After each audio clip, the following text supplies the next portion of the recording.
Hi everybody, it's Anna again.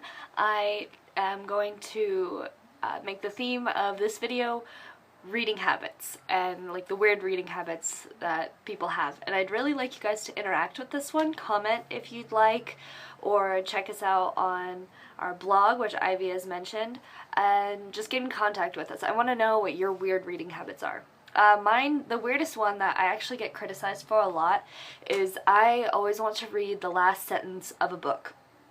It never gives anything away, so I don't get why people, it's not like I'm reading the last chapter and like wanting to know the ending before I read it, but I like seeing, I don't know, it tells me a lot about the author and about the style of writing in the book just by reading the last sentence, because typically it's this big dramatic ending, it's this big kind of a poetic piece. It has to be. It's the ending of an epic journey that you took with the author and with the characters and the just in their mind. So I think the last sentence is really important, and it's never something like, and then they all died. Like, it's never gonna be anything like that. That being said, I criticize people a lot for the whole licking your fingers before turning a page thing. Like, I get sometimes it's just like a genetic habit, but it's gross. I don't know. That could just be me. But I thought about that because I was looking through a couple books I was thinking about rereading, and they were both very emotional books that just kind of got to me right here. And I was looking at the last sentences. So if you hate knowing the last sentence of a book before reading it, stop watching, because I'm going to tell you the last sentence of two of my favorite books and why I think that last sentence is so important in each of them. The two books I'm going to be talking about, one is called Sharp by David Fitzpatrick. It is an account of his life struggling with depression, anxiety, and self-harm. It's not totally nonfiction, but it's not totally fiction. It's like a historical fiction, I suppose. It's about his life, but it's novelized so beautifully that it sounds like a piece of poetry somebody wrote, which is horrible to say about someone that went through a lot of struggle, but it's just wonderfully written. It's extremely emotional, and I'm going to read you the last sentence. I should have had this bookmarked beforehand so you wouldn't have to watch me on video acting like an idiot. Alright. But when you throw all the pieces together, I'm a good and whole thing. You get that set, like, thinking of the topic of the book, self-destruction, feeling empty, feeling lost.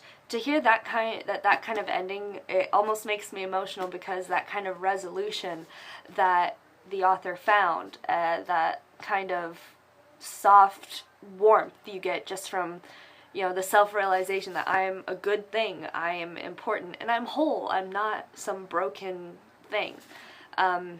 Anyone that's dealt with depression or anxiety or self-harm or addiction or any other bad things ever happening in their lives should probably read this, unless it's triggering, of course, for you.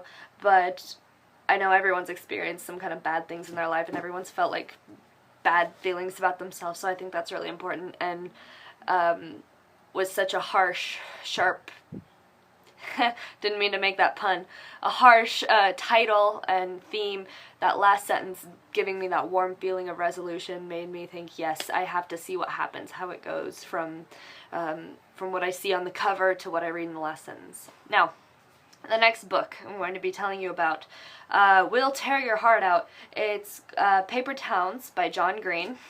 Here's the cover. This was given to me as a gift, and it took me a very long time to read it because of emotional connection with the person that gave it to me, and a rough story and blah blah blah, which actually turned out to be quite poetic considering the theme of the book.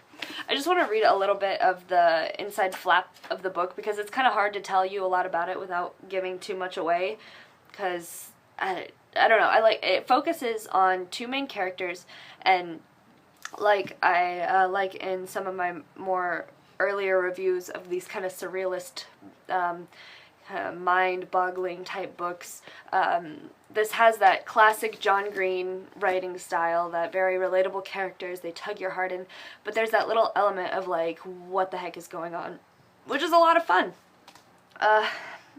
There's a, so boy mysteriously meets girl, we don't get a whole lot of context. She mysteriously disappears, and then it turns into like this action mystery, but with this like surrealist psychological element where boy kind of finds himself, what's girl really like, and lots of feels happen because John Green wrote it, and he likes to stab you in the feels. So that's the summation you're getting. I encourage you to do your own research. But this is not one of his more famous books, but I really, really love it. I'm really glad that it's one of the first of his that I read. I'm going to tell you the last sentence. Yes, I can see her almost perfectly in this cracked darkness.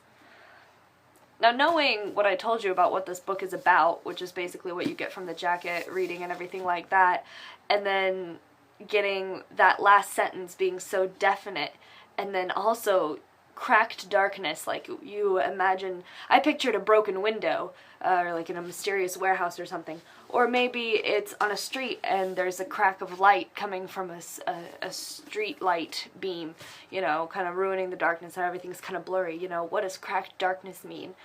Why can you see someone clearly when the darkness is cracked? What's going on? Is it a mental metaphor? What's happening? I must know, and I must read this story to find out. Also, who talks like that? Who says cracked darkness? John Green does, but why did he write a character that does it? It's just fascinating. So, as for weird reading habits, if you've never done it before, I encourage you to try to read the last sentence. And it's very hard to not be tempted to just read the whole last page or something, but why ruin things for yourself? Well, even then, sometimes it doesn't ruin things because so much happens in a book. And that's what I like. These two books, so much happens between the beginning and end that after you read it, you're like, I didn't even expect what I thought the last sentence told me, which is lovely. That's also very good. So those are my 2 book recommendations. Also, tell me what your weird reading habits are. Do you never read the summary? Do you always look at reviews first? Afterwards, do you always want to discuss books, like on Goodreads? Just tell me about it. Do you have a book journal? I think that'd be really cool. If I wasn't so lazy, I would have a book journal instead of a booktube channel, because talking is easier than writing. So talk to me, tell me about your reading habits, and keep reading, as always. Well, we'll see you next time. Bye.